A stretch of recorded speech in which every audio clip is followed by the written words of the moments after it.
ओम नमः सिद्धिभ्याम्।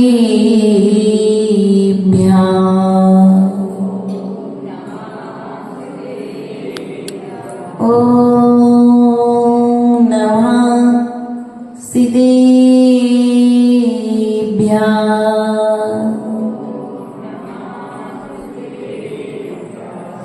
नमो अरिहन्ताण, नमो सिद्धाणं, नमो आयर्याणं,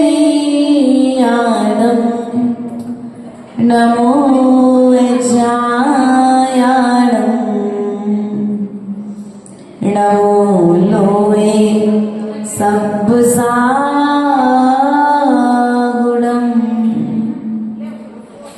वन्दितु सब्बसिद्धे द्रौमचल्मणोभवं दयीं पद्ये बोध्यामि समय पावड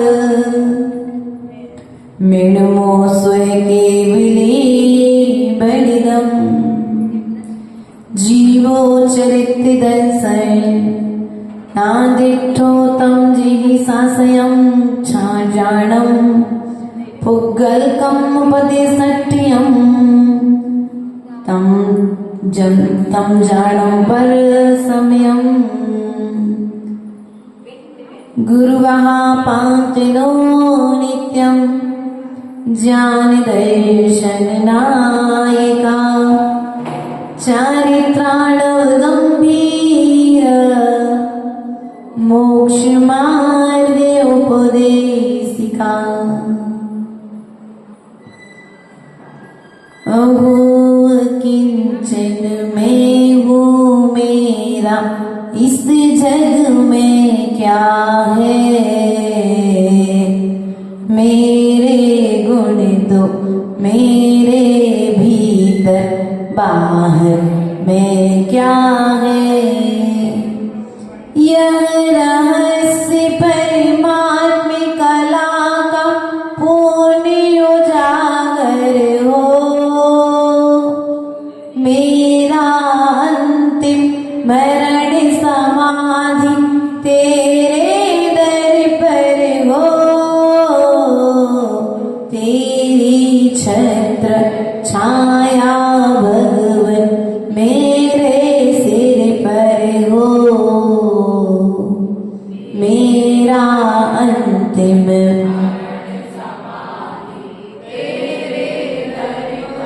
बोले अनंत अनंत सिद्ध परमेष्ठी भगवान की, देवादित्य मूलाय आदिनाथ भगवान की, वर्तमान शासन है वर्धमान स्वामी की, आचार्य भगवंत कुंद कुंद स्वामी की, आचार्य भगवंत विरांग सागर जी महाराज की, आचार्य गुरुवारेश्वर विशुद्ध सागर जी महाराज की, मम दीक्षा शिक्षा दाता ईश्वर विभव सागर जी महाराज की, द्वादशांग जिनवाणी माता की,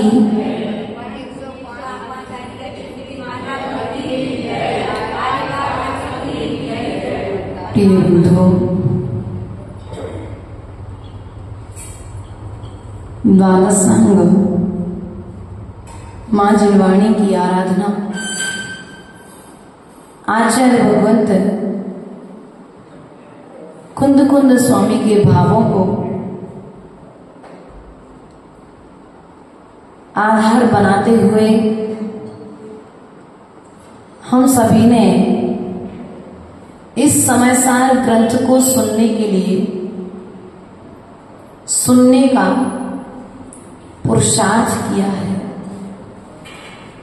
अर्थात हमने आज तक संसार की समस्त वस्तुओं में सार ढूंढा है, सार निकाला है, लेकिन आचार्य भगवंत कहते हैं संसार में ये जितनी भी वस्तुएं हैं इन वस्तुओं में सार नहीं है।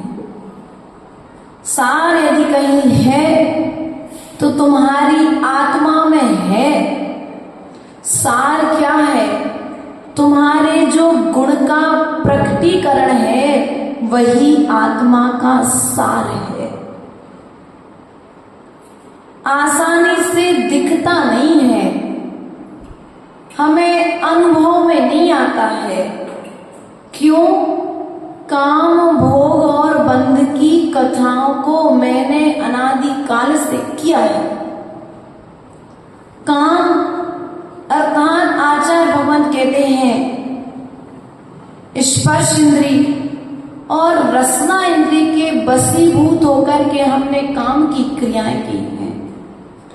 भोग, ग्रहण, चक्षु और कर्ण इंद्री के वशीभूत होकर के हमने भोग में लीन होकर के कर्म का बंध किया है। और बंध यह जीव अनादिकाल से कर रहा है।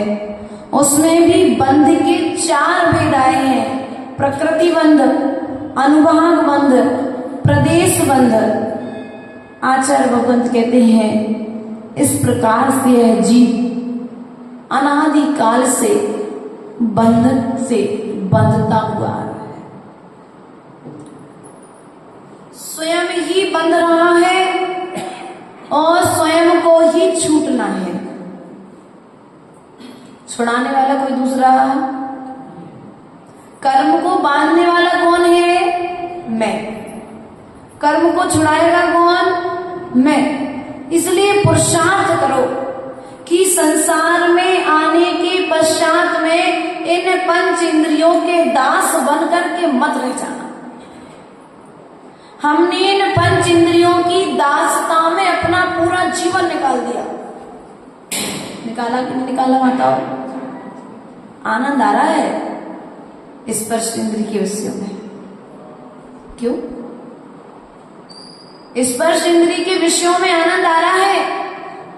रसना इंद्री की पूर्ति हो गई, आनंद आ गया। और तो और ये भी कथाएं हम स्वयं भी करते हैं और दूसरे को भी करने की प्रेरणा। भैया आपने देखा सामने वाले का मकान कितना अच्छा बना है, अब वैसा मकान बनाओ। क्या किया? आप वैसा मकान बनाओ, आप वैसा घर बनाओ, आप वैसी सामग्री लेकर के आओ। फलानी कंपनी का कूलर अच्छा नहीं है, आप फलानी कंपनी का लेकर के आओ, देखो वो यूज करते हैं। अब क्या हुआ? सलाह दे दी ना, प्रेरणा दे दी ना, उपदेश दे दिया ना, क्या हुआ? उस हिंसा का 6वां अंश तुम्हारे भाग में फ्री फोकट में है। पुण्य की अनुमोदना करोगे तो भी 6वां अंश आएगा और पाप की अनुमोदना करोगे तो भी 6वां अंश आने वाला है। करना हमें बंध से बचना है ना, बंध से बचना है ना, प्रकृति प्रदेश अनुभाग बंध से बचना है ना। तो आचार्य भगवंत कहते हैं आत्मा के स्वभाव की गुणों की अनुमोदना करो। जो संसार की सामग्रियां हैं, जो विषय हो गए, उनकी अनुमोदना मत करो, क्योंकि हम अनादिकाल से इन संसार की सामग्रियों की ही अनुमोदना करते आ रहे हैं। बाजार में साड़ी आई, उनकी दुकान पर अच्छे कपड़े आए, आप जाकर के तो देखो क्या हुआ है। परिग्रह की प्रेरणा हम प्रेरणाएं कैसे देते हैं? इसी प्रकार से एक चीज की अनुमोदना करके दूसरे जीव को उस कार्य को करने में प्रेरित कर देते कि नहीं कर देते?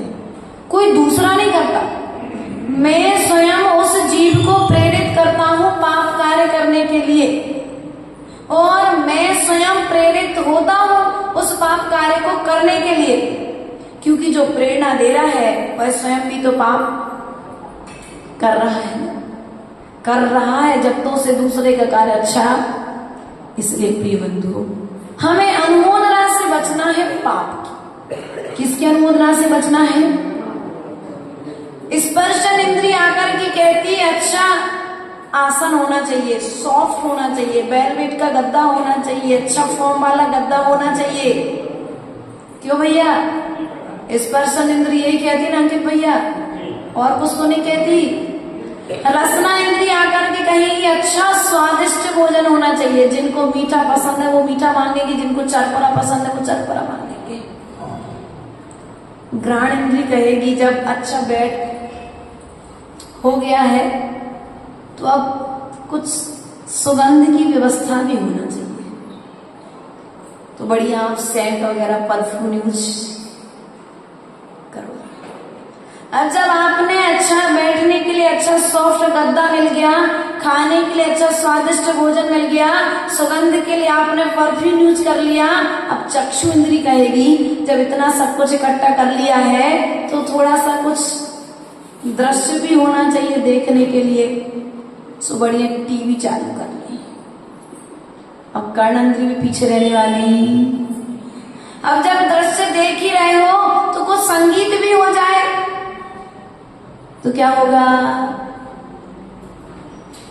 बोलो तो 5 इंद्रियों के वशीभूत होकर के हमने काम भोग और बंध की कथाएं, और जहां पर काम भोग की कथाएं की हैं वे हमें संसार में डालने वाले, बंध को कराने वाले हैं।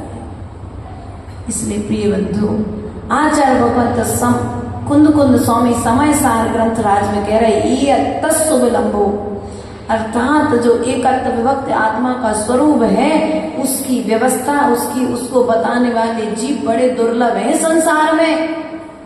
संसार में डालने की व्यवस्था तो बताने वाले हैं, मोक्ष मार्ग में का धरो, ऐसा कहते मोक्ष मार्ग में का है, दीक्षा लेके क्या करोगे? क्यों? जो जिस कार्य में रमा रहता है उसे वही कार्य अच्छा लगता है। संसारी जीव को संसार के कार्य अच्छे लगते हैं, और मोक्ष मार्ग की जीव को मोक्ष के कार्य अच्छे लगते हैं। और हम क्या करते हैं? एक तो स्वयं किसी पाप कर्म के उदय से, चारित्र मोहिनी कर्म के उदय से हम स्वयं संसार में पड़े हुए हैं, और दूसरे को भी संसार में, कहते ना हम साथ नरक जाएंगे तो, स्वर्ग जाएंगे तो, लेकिन स्वर्ग जिस करनी से जाना है वो करनी करोगे तभी स्वर्ग जाओगे। पाप की काम भोग और बंध की कथाएं करके स्वर्ग में जाने वाले। हाथी भी अपनी एक इंद्री के वशीभूत होकर के अपने आप को गड्ढे में पटक लेता है। हिरण अपनी कर्ण इंद्री के वशीभूत होकर के अपने जीवन को संकट में डाल देता है। वह भौरा पतंगा प्रकाश को देख करके जैसे ही प्रकाश के पास में आता है और वह तत्काल प्रकाश के प्रभाव से अपने पंखों को खो देता, और पंख गए थे उसका जीवन ज्यादा समय फिर वह भौरा फूल का रस लेने आता है, और रस लेने में इतना लीन हो जाता है कि उसे फिर अपनी सुध और संध्या होते ही कमल बंद हो जाता है, और उसी कमल में वह मरण को प्राप्त। कुछ हमारी भी इसी तरह की स्थिति है।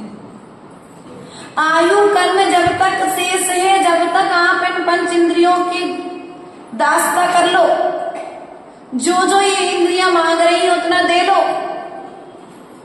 लेकिन आयु कर्म समाप्त होगा तो इन इंद्रियों के वशीभूत होकर के जितना आपने पाप किया है उस पाप का फल आपको भोगना पड़ेगा। इसलिए जब फल ही भोगना है तो पुण्य का फल भोगेंगे ना भैया। जब इस जीव को फल ही भोगना है तो हम पुण्य का फल भोगे, पाप का फल भोगने की तैयारी क्यों कर रहे हैं? किसी दूसरे के वशीभूत होकर के नहीं कर रहे, हम स्वयं के वशीभूत होकर के कर रहे हैं। किसी दूसरे में ताकत नहीं है तुमसे पाप कराने की, है क्या?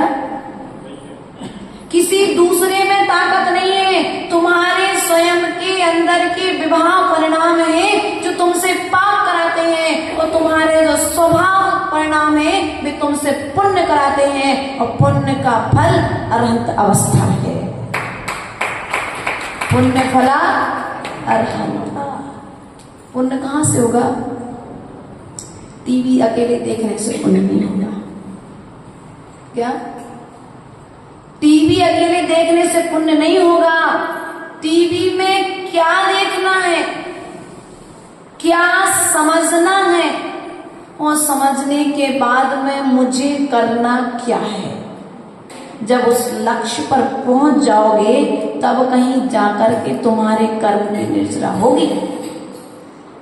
दूध आपके पास में आया है, अब उस दूध से चाहे तो छेना बना लो, चाहे तो रबड़ी बना लो दूध से, और चाहो तो मठा बना लो, और मठा के अलावा कुछ भी नहीं बनाना तो उस दूध से घी बना लो। हाथ में आपके है, आपकी कॉपी है, लिखना आपको है। क्या करना है इस मनुष्य पर्याय में आने के पश्चात में, वो आप करने के लिए स्वतंत्र हो। कुंद कुंद स्वामी यहाँ पर कह रहे हैं, तम ये यत्त विहत्तम, तम ये यत्त विहत्तम, दाही हम अपनो सभी वर्णिह, जदि दायिच पमाणम, चुक्के चलम न घेतब्बम, अर्थात चुक्के चलम न घेतब्बम।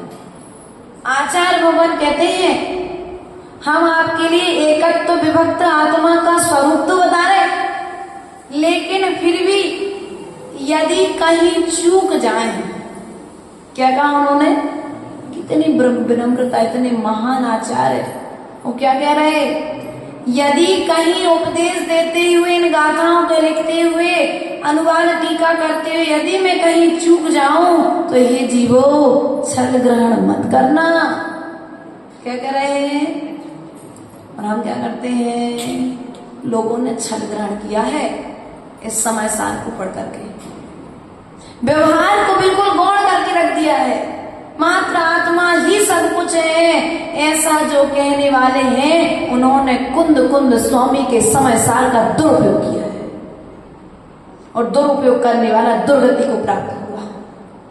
व्यवहार को गौण कर दिया, बल्कि कुंद कुंद स्वामी ने व्यवहार को उठा करके आत्मा की बात कही है, व्यवहार को लेकर के निश्चय की बात कही है। और लोगों ने क्या किया? समय सार किसी एक माई के लाल का नहीं है, समय सार तो समोसण का ग्रंथ है। हमने कह दिया, क्या कह रहे थे आजकल बराबर, समय सार पढ़ रही माता जी, सोनगढ़िया तो नहीं है, क्या बोलते, सोनगढ़िया तो नहीं है माता जी, ये समय सार ग्रंथ सोनगढ़ी का ग्रंथ नहीं है। समय सार ग्रंथ समोसण महावीर स्वामी के दिव्य ध्वनि से निकला हुआ ग्रंथ है। अब किसी एक ने ग्रहण कर लिया, एक पक्ष को ग्रहण कर लिया, तो ये तो उसकी गलती है, कुंद कुंद स्वामी की गलती नहीं है। इतने महान आचार्य कह रहे हैं, छल ग्रहण मत करो, क्योंकि छल ग्रहण करोगे तो छिपकली बन जाओगे। क्या बन जाओगे? छल ग्रहण करोगे तो छिपकली बन जाओगे, अर्थात त्रयंच गति को प्राप्त हो जाओगे। इसलिए जो बात हमने कही है उस बात को दोनों नयों को आधार बना करके प्रस्तुत करो। एक को गौण करके, एक को प्रधान करके यदि कहते हो तो मोक्ष मार्ग ना कभी हुआ है न कभी होगा। दो पांव में से यदि व्यक्ति का एक पांव हो तो व्यक्ति को क्या कहते आप लोग? विकलांग हो जाता ना वो व्यक्ति। और एक आंख कम हो तो काना कह देते हो। शरीर का कोई भी अंगोपांग यदि कम हो तो आप उसे विकलांग की श्रेणी में ले आते हो। आचार्य भगवान कहते हैं, जो श्रावक या साधक समय सार ग्रंथ को मात्र एकांत पक्ष से यदि प्रस्तुत कर रहे हैं तो वे ज्ञान पर्याय की अपेक्षा से विकलांग हो चुके हैं और दूसरे को भी विकलांग कर रहे हैं। कहां से विकलांग हो रहे हैं हम? शरीर से विकलांग नहीं हो रहे, ज्ञान से। अपने ज्ञान पर्यायों को विकलांग आनन की शोभा दोनों नयनों से होती है। आनन अर्थात चेहरा, आनन अर्थात चेहरा। आपके चेहरे की शोभा आपके दोनों नयनों से है, उसी प्रकार से आगम की शोभा दोनों नयों से हुआ करती है। यदि दोनों नए हैं तो आगम है, और एक नए है तो आगम भी नहीं कहा गया है। इसलिए प्रिय बंधु, आचार्य भगवान कहते हैं तम ही यद वियतम दाहि हम अपनों सभी वीण, अर्थात आचार्य भगवान कहते हैं कि मैं अपने निज वैभव को, कौन से वैभव को? आत्मा के निज वैभव को अपनी शक्ति के अनुसार तुम्हें बताने का प्रयास कर रहा हूं। वे अपने निज वैभव को बता रहे, अपने अर्थात अपने अपने, समझ लेना। तुम्हारा निज वैभव क्या है, तुम्हारा गुण क्या है, तुम्हारा स्वभाव क्या है। यह जीव अनादि काल से कर्मों से बंधा हुआ आ रहा है। अब पुरुषार्थ कर लो इसे कर्मों से छुड़ाने का, वरना जो छल हम अनादि काल से ग्रहण करते आ रहे हैं, ये छल मुझे संसार में डालने वाला है कि नहीं है। इसलिए प्रिय बंधु, बचने का प्रयास करो। किससे? छल से। किससे बचना है? हमें छल से बचने का प्रयास करना है। आचार्य भगवान कह रहे हैं आत्मा, देखिए आप लोगों ने, माता जी कैसी बात करते हो, आत्मा तो दिखती नहीं है। किसी ने देखी क्या? बोलो तो। सपने में आई हो किसी के? आत्मा, शरीर नहीं। हम आत्मा की बात कह रहे। आत्मा कभी किसी ने देखी क्या? किसी दुकान पे मिलती हो देखने के लिए, कोई जादूगर ने दिखाई हो? तुम मौन हो क्या भैया? नहीं हो ना। आत्मा किसी ने नहीं देखी ना, क्लियर है ना? देखना चाहते हो? आत्मा देखना कि नहीं देखना? देखना है। एक पहले चित्र चलता था, आप लोगों ने देखा हो तो, उसमें बहुत सारे चेहरे बने रहते थे। उन चेहरे के मध्य में भगवान का एक प्रतिबिंब बनाया जाता था। देखा सिंधिल भैया, अंकित भैया, आशीष भैया, देखा आप लोगों ने? एक चित्र आता था A4 साइज में, थोड़ी सी बड़ी साइज होती थी। आज से 15 साल पहले लगभग हमने देखा उस चित्र को। और जब उस चित्र को अपन रखते थे सामने, तो उस नॉर्मल तरीके से नहीं दिखती थी उसमें जो प्रतिबिंब है। उस प्रतिबिंब को भी अपन को थोड़ा सा हिला करके डुलाना पड़ता था। उसके पश्चात में जब एकाग्र चित्त होते थे तब कहीं जाकर के चित्र, सब लोग खूब कहते चित्र दिख रहा क्या? सब लोग कहते थे नहीं दिख रहा। क्यों? जब उपयोग स्थिर होता है तो उस पट पर बना हुआ, जब तुम्हें भगवान का प्रतिबिंब दिख सकता है, तो तुम्हारा उपयोग भीतर में स्थिर होगा, तो तुम्हारे भीतर में जो आत्मा है वह भी तुम्हें दिखाई देने लगेगी। आत्मा तुम्हारे लिए आंख का विषय नहीं है। आत्मा अनुभव का विषय है। किसका विषय है? आत्मा अनुभव का विषय है, आंख का विषय नहीं है। क्योंकि आंख का विषय तो जितने जितने पुद्गल द्रव्य है वे सब इस चक्षु इंद्री का विषय है। देखने वाला कौन है? बोलो, देखने वाला कौन है? क्या बोलना है थोड़ा सा? देखने वाला कौन है? आत्मा। दिखाने वाला कौन है? नहीं आई ना बात समझ में? ठीक। ये खिड़की दिख रही? ये खिड़की है। आप बाहर में कुछ शोर हुआ, आप तत्काल जाकर के खिड़की पे खड़े, बस जो भीतर से जो देखने की क्रिया हो रही वो कौन कर रहा है? कौन कर रहा है? अब आप आत्मा हो कि नहीं हो? ये जो खिड़की है, ये मात्र जो शरीर है इस खिड़की की तरह है। भीतर में बैठी हुई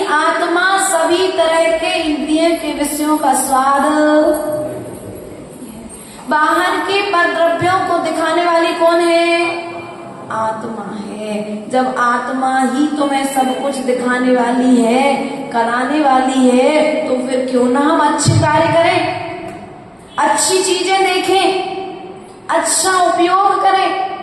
लेकिन हम क्या करते हैं, इन आंखों से हमने आज तक जो जो देखा है वह सब पुद्गल था।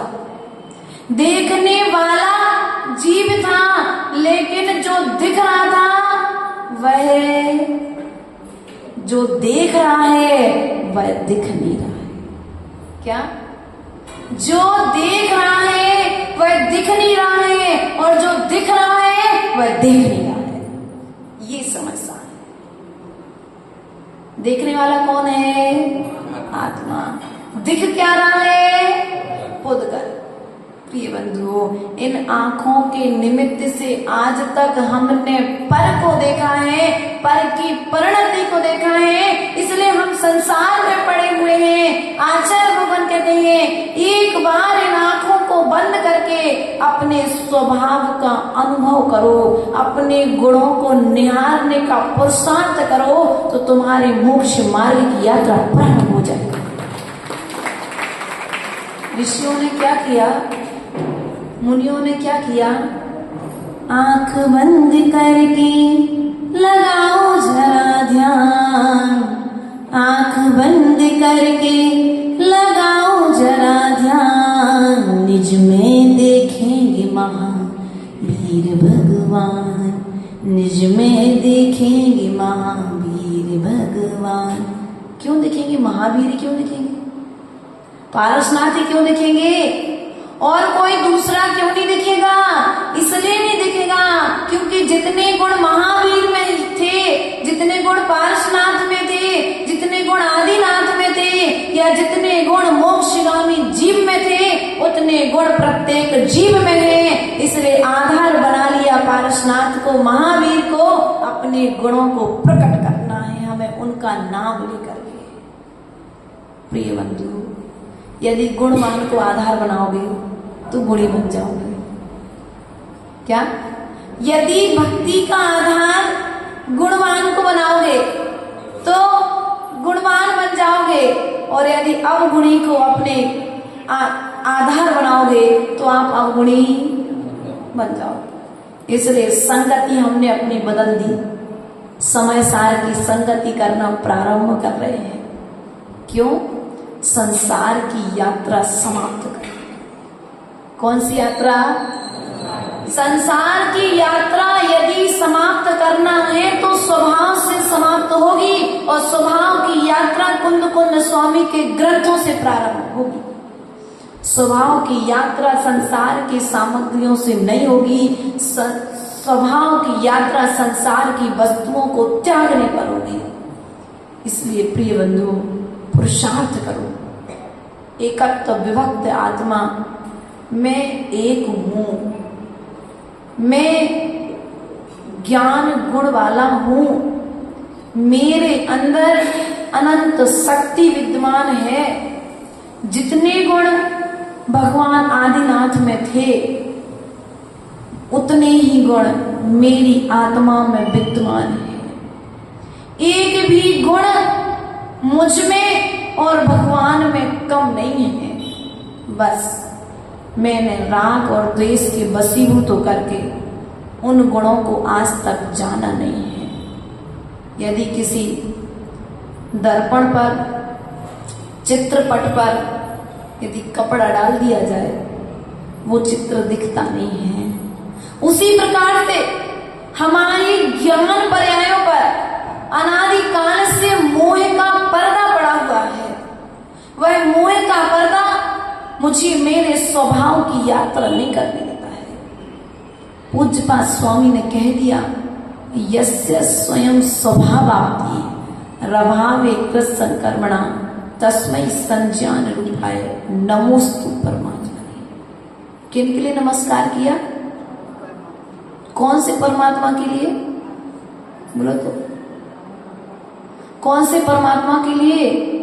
मान तुम गोस्वामी ने प्रथमम लिख दिया, प्रथमम जयेंद्रम, आदिनाथ को नमस्कार कर दिया। समंत्र भद्र स्वामी नमः श्री वर्धमानाय महावीर स्वामी को नमस्कार कर दिया। कुमुद चंद्र स्वामी ने कमठस्मय धूमकेतुस करके बता दिया कि कमठ के समान जो उपसर्ग करने वाले ऐसे पार्श्वनाथ जनेश्वर के लिए मेरा नमस्कार हो। क्लियर कर दिया कि हम पार्श्वनाथ की स्तुति कर रहे। लेकिन पूज्यपाद स्वामी ने कहा कि हम किसी एक जीव के लिए नमस्कार नहीं कर रहे, उन प्रत्येक जीवों के लिए नमस्कार कर रहे जो अपने स्वभाव को प्राप्त करके परम पद को प्राप्त हो। आपके स्वभाव की वंदना पूज्यपाद स्वामी पहले करके चले गए और हम आज तक स्वभाव की ओर अभिमुख ही नहीं हो रहे। हमें चेहरा देखने की फुर्सत तो है, लेकिन एक बार अपने स्वभाव को देखने का समय फुर्सत नहीं है माता जी सामयिक करने की, स्वाध्याय करने की फुर्सत नहीं है। आप जो ऐसा कह रहे हो सीधा कहो, मुझे अपने स्वभाव की ओर अभिमुख होने का समय नहीं है। अभी मेरा संसार छूटा नहीं है। आचार्य भगवत कहते हैं जिनका मन स्वाध्याय में लग रहा है, जिनका मन सामयिक करने में लग रहा है, या जिनका मन पूजन करने में लग रहा है, उनका संसार थोड़ा रह गया है। क्या?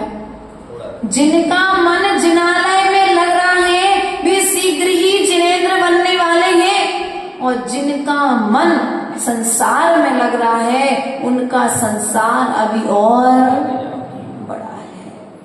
हमें संसार की यात्रा समाप्त करनी है।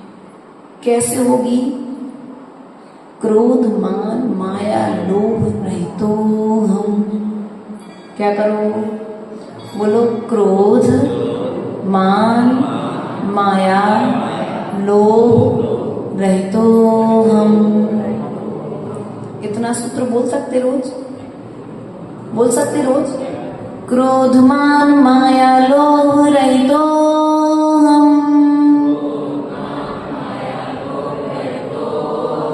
क्रोध मान माया लोभ रहितो हम,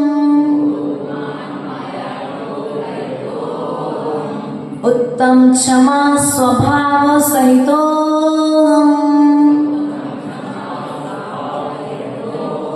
एको हम, एको हम। अब ध्यान करने बैठ जाओ। लगा 1 मिनट के लिए, स्वाद आया, शांति मिली। क्यों? क्योंकि आप मन शुद्धि, वचन शुद्धि, काय शुद्धि बोलकर के इस धर्म सभा में आए थे। आप सावधान होकर के धर्म सभा में आए थे। आप सभी प्रकार के विकार भावों को बाहर छोड़ करके, इसलिए 3 सूत्र बोलने में आपको ऐसा लगा कि बस अब संसार छूट गया, लेकिन आंखें जैसी खुली तो वापस। लेकिन पुरुषार्थ करो, पुरुषार्थ करने पर कार्य की सिद्धि होगी। क्रोध करना मेरा स्वभाव, बोलो तो, क्रोध करना मेरा स्वभाव, मायाचारी करना मेरा स्वभाव, लोभ करना मेरा स्वभाव नहीं है। जब वो मेरा स्वभाव नहीं है तो फिर मैं करता क्यों? भैया, तो कुंद स्वामी ने कह दिया कि ये जो संस्कार हैं अनादिकाल के हैं। शुभलंबो काम भोग बंध का सुमलो दाहे मपड़ो सभी निर्णय, अर्थात ये जो तुम्हारे संस्कार हैं तुम्हारी गलती नहीं है। अनादिकाल से आपने जो किया है उसमें ही मन लगता है, लेकिन कोई बात नहीं। अब पछताना नहीं है। यदि कोई बच्चा एक बार रेस हार गया तो क्या उसको जीवन भर टॉर्चर करोगे? भैया, दुकान में यदि किसी बच्चे ने घाटा लग गया तो क्या करोगे? अरे अब तो मैं दुकान खुलवानी नहीं है तुम्हारी, उसको द्वारा ऊंचे उठने का मौका नहीं दोगे क्या? दोगे ना? क्यों? पुरुषार्थ करेगा तो कार्य की सिद्धि निश्चित। तो अब हम ये ना सोचें कि जब हमने अनादिकाल से नहीं किया तो अब कैसे करेंगे। नहीं, नेगेटिव नहीं सोचना, सकारात्मक सोचो। जो कार्य मैंने आज तक नहीं किया है वो कार्य मैं आज करूंगा और मुझे कार्य की सिद्धि होगी, मैं सफल होऊंगा। होगा कि नहीं होगा? पुरुषार्थ करो। आचार्य भगवान कुमुद चंद्र स्वामी ने कह दिया तीसरे काव्य में, सामान्य तो पितव वर्णीय तुम स्वरूप मश्मादृशो कथमदी से भवन्त्य दीसा धृष्टोपि कौशिक शिशुर यदि बादि बांधो रूपम प्ररूपयति किम किल गर्म रश्मि। अनुवाद समझ में नहीं आया, लेकिन फिर भी अच्छा क्यों लगा? अच्छा, आवाज अच्छी थी इसलिए कि कुछ स्वभाव की बात हो रही थी, इसलिए कुछ ऐसा लग रहा था कि कुछ हमारे भीतर की बात हो रही है। तो कुमुद चंद्र स्वामी ने जब ये कल्याण मंत्र स्तोत्र लिखा तो उन्होंने क्या कहा? धृष्टो भी कौशिक, सामान्य तो पिता वर्णीय तुम स्वरूप है। आपके वर्णन का, आपके गुणों का वर्णन कोई सामान्य पुरुष नहीं कर सकता, आसान नहीं है और मुझे आता भी नहीं है क्योंकि मैंने आपको देखा नहीं है। कुमुद चंद्र स्वामी ने पारसनाथ को, मैंने आपको देखा नहीं है, मात्र आपको ग्रंथों के माध्यम से जाना है और जब हमने आपको जाना है तो हम लिखने का प्रयास करेंगे। जिस प्रकार से उल्लू का बच्चा, क्या कहा उन्होंने अपने आप के लिए? धृष्टोपि कौशिक। मेरी यह जो क्रिया है उल्लू के बच्चे की तरह है, मैं ढीठ होकर के, क्या होकर के? अपन कहते हैं ना बच्चों के लिए प्रयोग करते, तुम तो बड़े ढीठ हो, कितना समझा लो, मानत नहीं है। ढीठ शब्द अपन सामान्य भाषा में यूज करते हैं। तो वही बात कुमुद चंद्र स्वामी ने कही है कि मैं ढीठ होकर के उस उल्लू के बच्चे की तरह, उसे मालूम है कि मुझे दिन में सूर्य का प्रकाश नहीं दिखेगा, अर्थात सूर्य नहीं दिखेगा, लेकिन ढीठ हुआ वह उल्लू का बच्चा क्या दिन में सूर्य को देखने का पुरुषार्थ नहीं करेगा? करेगा। उसी प्रकार से मैंने इस स्वभाव को जाना नहीं है, समझा नहीं है, लेकिन हम समय सार में पढ़ रहे हैं कि मेरा स्वभाव क्या है, तो हम इसे जानने का, समझने का और इसमें लीन होने का पुरुषार्थ करेंगे। आज नहीं तो कल हमें अपने कार्य की सिद्धि होगी। आचार्य बुद्ध कहते हैं बड़े कि हिम्मत ना हारिए प्रभु ना विचारिए, हंसते मुस्कुराते हुए जिंदगी गुजारिए, हंसते मुस्कुराते हुए जीना जिसको आ गया, टूटे दिलों को सीना जिसको आ गया। इस प्रकार से बड़ा प्यारा सा भजन है। बस एक लाइन बड़ी हिम्मत देती है कि हिम्मत हारना नहीं है। विपरीत परिस्थितियों में भी हमें अपने स्वभाव की यात्रा छोड़नी नहीं है। संसारी जीव कैसे भी हो, लेकिन हमें अपने मोक्ष मार्ग की यात्रा में अड़ेग रहना है। पंखा चलाने वाले बहुत मिलेंगे, माता जी गर्मी लग रही, पंखा चालू कर दे। माता जी मोबाइल यूज कर तो सकते, बहुत सारे महाराज जी माता जी करते, आप भी कर लो, क्या दिक्कत है। बहुत सारे महाराज लोग तो एसी यूज करते, आप तो पंखे ही चलवा, और आपके लाने नहीं चला रहे तो अपने लाने चला रहे। क्या कहते हैं, स्वयं तो इंद्री के दास हैं और हमें भी, इसलिए हम क्या अपने चर्या में जब हम अडिग रहेंगे कि मुझे क्रोध नहीं करना है, जब हम अडिग हैं तो हमारे कमरे में कोई पंखा नहीं चला पाता, हम अडिग हैं तो हमारे कोई फोन से बात नहीं करा पाता, हमारा नियम है ना। और और जब हम स्वयं नियम ले लेंगे कि मुझे क्रोध नहीं करना है, 10 बार 9 बार इस मंत्र की जाप कर लो, क्रोध मान माया लोभ रहित हो करो तो आप जब क्रोध आएगा ना तो पीछे से तुम्हारे अंदर से आत्मा कहेगी क्या करते हो भाई, तुमने तो नियम लिया था, ये तुम्हारा स्वभाव है ही नहीं, और स्वभाव से बाहर जा रहे हो। तो फिर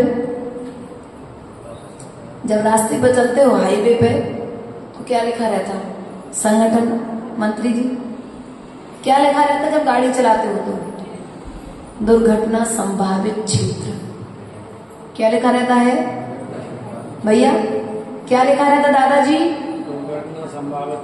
दुर्घटना संभावित क्षेत्र, धीरे चले।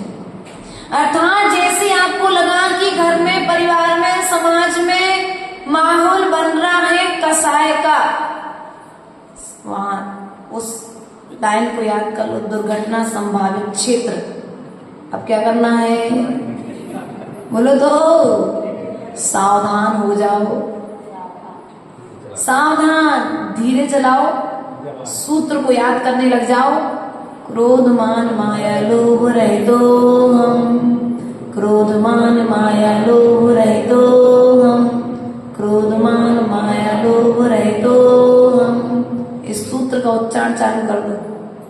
क्या करो, अब माता जी मौन ले नहीं सकते, अब मौन नहीं ले सकते, सूत्र का उच्चारण तो कर सकते कि नहीं कर सकते, प्रयास करो, कार्य की सिद्धि निश्चित ही आपके लिए होगी।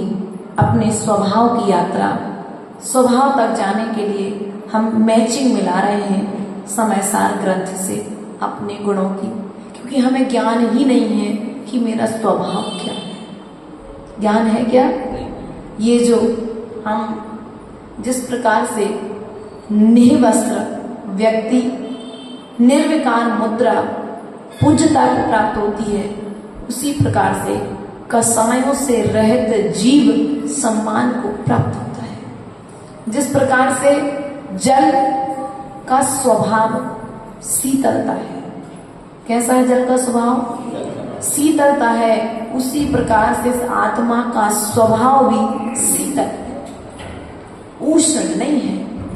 अग्नि की उपमा नहीं दी आत्मा के स्वभाव की, जल की उपमा दी है। इसलिए हम जल की तरह शीतल बने रहे। जो उस नदी के घाट पर जाता है, जो भी जाकर के बैठ जाए, वह जल चाहे पक्षी हो चाहे मनुष्य हो, उसकी प्यास बुझा देता है। उसी प्रकार से ये जिनवानी है, चाहे आप लोग आ जाओ, चाहे बच्चे आ जाए, बूढ़े आ जाए, जवान आ जाए, जो भी इसको लेने का प्रयास और पुरुषार्थ करेगा, उसकी अनादि काल की प्यास बुझ जाएगी। अनादि काल की प्यास हमने जल से बुझाने का प्रयास किया है।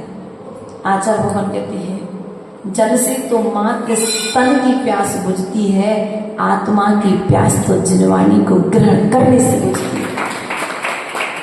हमने गन्ने का जूस है, माता जी टाइफाइड हो गया, इसी आए थे 2021 में, जब 21 में माता जी टाइफाइड हो गया आपको, अच्छा गन्ने का जूस आप रोज लो, ठीक हो जाएगा, अच्छी बात है। माता जी मौसम्बी का जूस लेने से भी टाइफाइड जल्दी कवर हो जाता है, अन्य कम लो, अच्छी बात है। प्रयास और पुरुषार्थ किया कि ये जो गन्ने का जूस है, अनार का जूस है, तुम्हारे जितने भी ये जूस हैं, ये मात्र तन को स्वस्थ बनाएंगे। और तन अगर स्वस्थ हो गया तो आत्मा स्वस्थ होगी, इसकी कोई गारंटी नहीं। लेकिन हम तन की अपेक्षा से यदि अपने ज्ञान पर्यायों को स्वस्थ कर ले, भैया तन कितना भी बीमार पड़ा रहे, वे धन्य है विज्ञानवती माता जी, जिन्हें 104 डिग्री जब बुखार चढ़ता उसमें भी बैठ करके समय करती है, समय नहीं छोड़ते। और हम थोड़ा सा बुखार आया सिंथुल भैया को, माता जी कल से बहुत कमजोरी लग रही है। किसको आया बुखार? शरीर को आया है। शरीर के लिए तुम संतुष्ट करने के लिए पुरुषार्थ कर रहे हो, इसलिए वह शरीर भी तुम्हें साधना में बाधक। अब तुम ज्ञान का भोजन देना, आत्मा का भोजन देना प्रारंभ तो करो। शरीर में कितनी भी तकलीफ रहेगी, तुम्हारा तन बीमार नहीं हो सकता, क्योंकि व्यक्ति तन से कम ज्ञान से ज्यादा चलता है। इसलिए अपने ज्ञान को स्वस्थ बनाओ। डॉक्टरों के पास जाओगे, पांव दर्द की दवा दे देगा, सिर दर्द की दवा दे देगा, पेट दर्द की दवा देगा, अर्थात डॉक्टर के पास में तुम्हारे शरीर को स्वस्थ करने की दवा है, जिनवाणी के पास में तुम्हारे जीवन को स्वस्थ करने की कला है। भाव की दवा जो अनादिकाल से में एक रोग है, जन्म, जरा और मृत्यु। इस रोग को मिटाने के लिए किसी वैद्य की दवा नहीं चाहिए। इस रोग को मिटाने के लिए जिन वयन मूसई मैडम जिनेन्द्र भगवान के वचन ही औषधि के तुल्य हैं। यदि उन वचनों को ग्रहण कर लिया जाए तो हमारा संसार छूट जाएगा। इसलिए प्रिय बंधु, पुरुषार्थ करो, हिम्मत मत हारो। ये सोच कर मत बैठो कि अब मैं कुछ नहीं कर सकता, मेरा छोटा बच्चा है, मेरी पत्नी है, मेरा परिवार है। तीर्थंकरों के भी थे, चक्रवर्तियों के भी थे, आदि आदि सभी की गृहस्थी थी। पंचम काल में भी ऐसे जीव हुए जिन्होंने गृहस्थी बसाई, और गृहस्थी बसाने के पश्चात में मोक्ष मार्ग पर बढ़ करके अपनी यात्रा कर रहे। हिरिम श्री माता जी साक्षात उदाहरण है। 3 बच्चों की माता है गृहस्थ जीवन से। कितने बच्चे इनके? 2 लड़के 1 लड़की है। और उसके बाद में भी मोक्ष मार्ग पर आ गए कि नहीं आ गए? तो ये साक्षात उदाहरण है कि गृहस्थ होकर के भी पंचम काल में मोक्ष मार्ग की साधना की जा सकती है। अब मोक्ष नहीं है माता जी, जब मोक्ष नहीं है तो काहे को पुरुषार्थ करें? अब कम से कम खा लें, पी लें, मौज कर लें। फिर जब मोक्ष आए चतुर्थ काल में तब हम दीक्षा ले लेंगे, इसकी कोई गारंटी नहीं। आज संस्कार बनाओ किसके? साधना के। ये जो है आचार्य भगवंत कुंद कुंज स्वामी ने नियम सार ग्रंथ में कहा है, पंचम काल में मोक्ष नहीं है, लेकिन मोक्ष का मार्ग है। क्या है? मार्ग है। आम चाहिए? बोलो तो। आम चाहिए कि नहीं चाहिए? नहीं चाहिए। हम नहीं ला के देंगे, हमारे पास नहीं है, लेकिन बोलो तो चाहिए कि नहीं चाहिए? आम यदि चाहिए है तो आपको पेड़ तक चल करके जाना। माता जी चलना नहीं पड़ेगा, गाड़ी में बैठ के चले जाएंगे। समझ आता है क्या? गाड़ी में बैठोगे तो गाड़ी भी तो चलानी पड़ेगी ना। उसी प्रकार से आचार्य भगवान कहते हैं, आज भले ही मोक्ष नहीं है, लेकिन मोक्ष मार्ग है। आज से तुम चलना प्रारंभ कर दो। समय पर जब आम के पेड़ के पास में जैसे ही चतुर्थ काल आएगा, तुम क्या करोगे? तत्काल वहां पर जाकर के जन्म लोगे और मुनि बन करके मोक्ष। और आज तुमने संस्कार नहीं बनाए तो फिर चतुर्थ काल ने ऐसे कितने चतुर्थ काल निकाल दिए हमने, तो उसका कुछ पता। नल आए, कभी नल से पानी भरा, सार्वजनिक नल, सरकारी नल जिसमें लाइन लगती है। हाँ, माताओं को याद हो कि लड़ाई बहुत होती है लोग की, है ना? क्या होता है वहां पर? अभी नल नहीं आए, लेकिन लाइन में बाल्टी लगा दो, और जैसे ही नल आएंगे तो सबसे पहले बाल्टी किसकी भरी जाएगी? बोलो तो। जिसकी सबसे, तो हम लोग ने पता है क्या किया? अपनी बाल्टी लगा ली है, और जैसे ही पानी आएगा तो तत्काल भर करके सीधे मोक्ष कर्मों को छुड़ा करके। इसलिए हम आपसे ऐसा कह रहे हैं, घर में पानी चाहिए सो नल के नीचे बाल्टी लगाई है। यदि संसार से छूटना है तो अपनी बाल्टी अर्थात अपने ज्ञान पर्याय को, अपने उपयोग को इस समय सार के नीचे लगा करके बैठ जाओ। ज्ञान से भर जाओगे, स्वभाव प्रकट हो जाएगा, तो संसार की यात्रा समाप्त होने में समय नहीं लगेगा। इन्हीं भावनाओं के साथ में बोले परम पूज्य आचार्य गुरुवर 108 विभव सागर जी महाराज जी की 5 प्रश्नों के साथ में चलते हैं। काम की कथाएं किन इंद्रियों के वशीभूत होकर के होती हैं? प्रवचन यहीं से प्रारंभ हुआ था। काम की कथाएं किन इंद्रियों के वशीभूत होकर के प्रारंभ होती हैं? सुनाइए।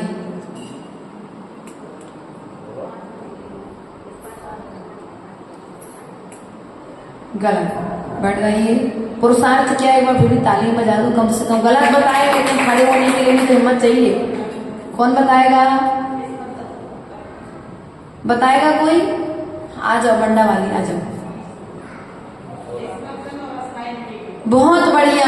काम की कथाएं स्पर्शन और रसना इंद्रिय के वशीभूत होती है। बहुत बढ़िया, आ जाइए।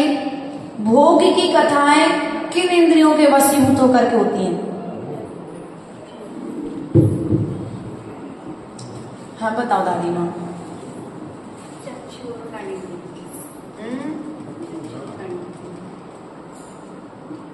चक्षु और बस?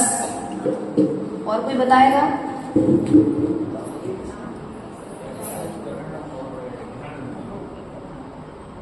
भोग की कथाएं बताओ भाभी जी।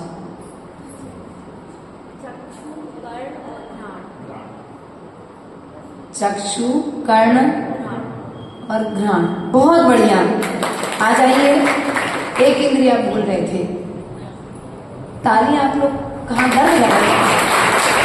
अनुमोदन अच्छे से कर लो, जिससे इनको जो आया है वो कल तुम्हारे ज्ञान में वृद्धि करेगा। तुम्हें भी प्रवचन सुन करके तुम्हारे ज्ञान में आएगा। बंध कितने प्रकार के होती है? 4 बंध हमने बताए थे प्रवचन के माध्यम से। पर कठिन हो गया। लेट आए थे तो भोग फल लेट आने का। कि भैया आप तो पहले आए थे। अच्छा, थोड़े लेट आए थे। हमने भी थोड़े लेट ही कही थी। हाँ सुनो दादी माँ।